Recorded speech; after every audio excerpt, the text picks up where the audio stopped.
عزيزي وصديقي الاهلاوي اللي شادد السلخة على الكابتن مدحت شلبي، نصيحة من اخوك الزملكاوي: اهدى شوية علشان ما تتحطش في نفس الموقف اللي اتحطيت فيه مع الكابتن امام عاشور لما شتم جماهير النادي الاهلي، لعيبة النادي الاهلي، رموز النادي الاهلي، كابتن خطيب، كابتن حسن حمدي، كابتن صالح سليم، كابتن احمد شوبير.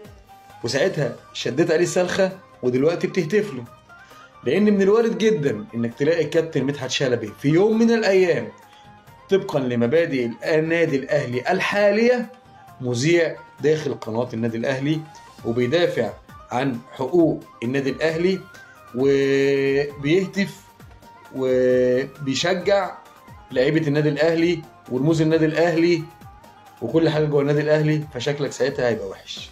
سلام.